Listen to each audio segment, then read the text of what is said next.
The live TV, सच सबसे आगे।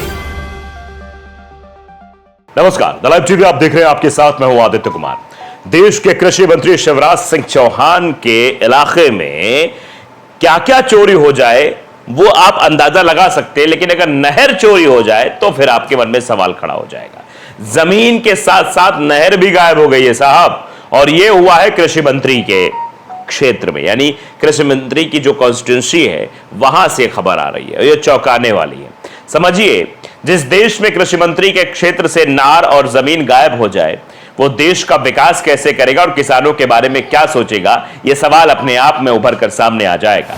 दरअसल हम बात कर रहे हैं कृषि मंत्री शिवराज सिंह चौहान की। विदिशा से चुनाव जीत कर आए हैं, मुख्यमंत्री बन नहीं पाए लेकिन केंद्रीय मंत्री बना दिए गए, अहम विभाग कृषि दे दिया गया, लेकिन उसके बाद यह खबर सामने आ जाती है कि नहर गायब हो गई है, जमीन गायब हो गई है, जिसके बाद लोग एक्स पर पोस्ट करने लगते हैं कि बताइए कृषि मंत्री के क्षेत्र में अगर यह हाल है तो बाकी अन्य जगह के क्षेत्रों का क्या हाल होगा, यह अपने आप में बड़ा सवाल बन जाएगा। अब आप देखिए, शिवराज सिंह चौहान के क्षेत्र से नहर गायब है, जमीन गायब है, अधिकारी हैरान परेशान हो गए हैं। बेतवा नदी के पास स्थित यह नहर इस क्षेत्र की कृषि की महत्वपूर्ण भूमिका निभाती थी। हालांकि यह नहर रहस्यमय तरीके से गायब हो गई है, जिससे समुदाय और अधिकारी हैरान है, यानी सब लोग हैरान हो गए हैं। आसपास के लोग हैरान कि नहर गायब। अब चलिए पूरा माजरा समझ लीजिए। एक चौंकाने वाले घटनाक्रम में केंद्रीय कृषि मंत्री शिवराज सिंह चौहान के निर्वाचन क्षेत्र के में शहर में जो नहर के लिए निर्धारित भूमि अज्ञात कारणों से गायब हो गई है। यानी जो वहां निर्वाचन क्षेत्र में नहर के लिए निर्धारित भूमि दी गई थी कि नहर के लिए, वो गायब हो गई है। नहर के लिए जिम्मेदार सरकारी विभाग ने गायब जमीन का पता लगाने के लिए राजस्व विभाग से मदद मांगी कि भैया बताओ नहर कहां है, कहां से ले जाना है, कहां जमीन है नहर की, कहां से खुदाई करनी है। ऐतिहासिक रूप से यह नहर, जिसका उपयोग दौलतपुरा और मदन खेड़ा में सिंचाई के लिए किया जाता था, किसानों को सिंचाई जल उपलब्ध कराने और कृषि उत्पादकता को बढ़ावा देने के उद्देश्य से स्थापित की गई थी। बेतवा नदी के पास स्थित इस नहर इसके क्षेत्र की अगर बात करें तो कृषि में ज्यादा इसकी महत्वपूर्ण भूमिका निभाती थी।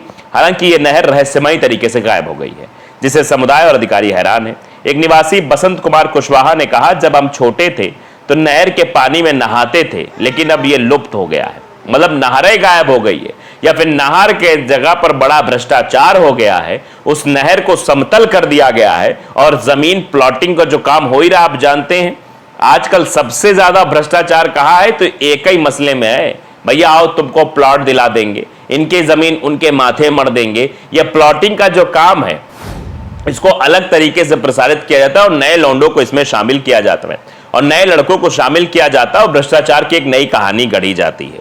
तो क्या नहर कहीं उसी पद्धति के तहत जिसमें प्लॉटिंग का एरिया आता है, भैया उसको बड़ी भाषा में बड़ी अच्छी चीजें बोली जाती हैं, अरे भैया देखो बिल्डर का काम कर रहा है, अरे भैया देखो प्लॉटिंग का काम करवा रहा है, और ये सब चीजें। तो क्या नहर कहीं वही लोग तो नहीं खा गए हैं?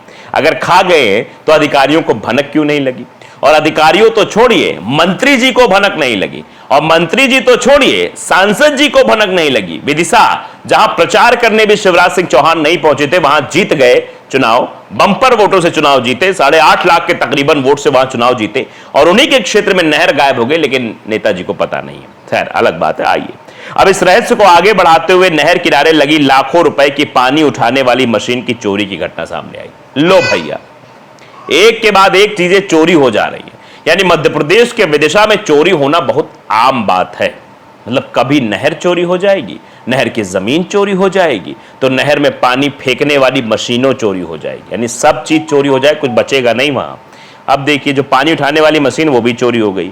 नहर विभाग ने राजस्व विभाग से जमीन की सही लोकेशन पूछी, लेकिन स्थानीय प्रशासन भी उतना ही हैरान और चिंतित नजर आ रहा है जितने नहर विभाग के अधिकारी। यानी राजस्व वाले अधिकारी भी परेशान है, नहर विभाग के अधिकारी भी परेशान है, आम जनमानस भी परेशान है कि कभी हम बचपन में यहां नहाते थे, कुल्ला करते थे और सब नित्य क्रिया भी करते थे, लेकिन अब पता चल रहा है कि नहरें नहीं है भाई, सिंचाई तो छोड़िए और नहाई धुआई भी नहीं हो पा रही। जिला कलेक्टर बुद्धेश कुमार वैद्य ने कहा, आपने यह मामला मेरे संज्ञान में लाया, इस बात की गहन जांच की जाएगी, जमीन पर किसने अतिक्रमण किया है और सरकारी जमीन को मुक्त कराया जाएगा। यानी डीएम साहब ये कह रहे हैं कि आपने, यानी मीडिया के थ्रू यह मामला हमारे संज्ञान में आया है, अब हमने इस पर तत्परता दिखाई है और हम इसकी जांच करेंगे और जिसने भी अतिक्रमण सरकारी जमीन पर किया होगा उसको मुक्त कराएंगे। अब देखिए जरा, यानी अधिकारियों को थोड़ा याद दिलाना पड़ता है। ये हो गई बजरंग बली की शक्ति। जैसे बजरंग बली को बीच बीच में याद दिलाना पड़ता था कि तुम ही संकट मोचन हो, तुम ही छलांग लगाओगे तो लंका तक पहुंच पाओगे, बाकी हो कोनों के बस के बात नहीं है, तब ही कुछ हो पाएगा। तब बजरंग बली की शक्ति, उसी तरह डीएम साहब को आपकी ताकत याद दिलानी पड़ती है कि डीएम साहब देखो ये मामला आया है। तो डीएम साहब रटा रटाया एक बयान देते हैं, आपने ये मामला मेरे संज्ञान में लाया है, हम त्वरित इसकी जांच करेंगे, समुचित कार्यवाही करेंगे, अगर उस जमीन पर अतिक्रमण किया गया होगा तो उस जमीन को छुड़वाएंगे। ऐसी एक पढ़ी लिखी भाषा बोलकर सीधे तौर पर उस मामले से पल्ला झाड़ लेते हैं, या फिर वो दूसरे अधिकारियों को निर्देशित कर दिया जाता है। मामला चलता रहता है, हलता रहता है, और अगर कुछ इधर से उधर हो जाता है तो फिर मामला चलता रहता है। मामला ये 1980 का है, मतलब मामला काफी पुराना है, जब सरकार ने अपेक्षाकृत कम कीमत पर जमीन अधिग्रहण की थी और किसानों को उचित मुआवजा भी दिया गया था उस वक्त, यानी 1980 की बात है। 1980 में जमीन ली गई थी नहर के लिए और उसमें मुआवजा भी दिया गया। पिछले कुछ सालों में उस इलाके में आवासीय कॉलोनियां बसने लगी। जहां कभी नहर हुआ करती थी, कॉलोनी विकास की आड़ में सरकारी जमीन पर अतिक्रमण का एक आवर्ती मुद्दा बन गया था। आप समझिए, मतलब सरकारी जमीन पर अतिक्रमण हो गया है। नहर को कब तोड़ा गया और इसकी सामग्री कहां है, इसका सटीक समय अभी भी रहस्य में ही डूबा हुआ है। यानी यह पता लगा पाना कि नहर गई कहां, नहर का क्या हुआ, ये भैया पता लगाना बहुत मुश्किल है। और आजकल वो है नहीं, वो प्लॉटिंग वाले लोग, पता लगा उसको समतल करा दिया रातों रात, और समतल करा कहा कि ये वाली इनकी है, इनकी रजिस्ट्री भी करवा दी। मतलब आजकल तो सारा काम फ्रॉड पे ही चल रहा है। अब गायब हुई यह जमीन केंद्रीय कृषि मंत्री के निर्वाचन क्षेत्र में आती है तो मामला गंभीर हो जाता है। अभी तक अगर मंत्री ना बनाए जाते, सांसद रहते, तब भी सांसद तक मामला रहता है।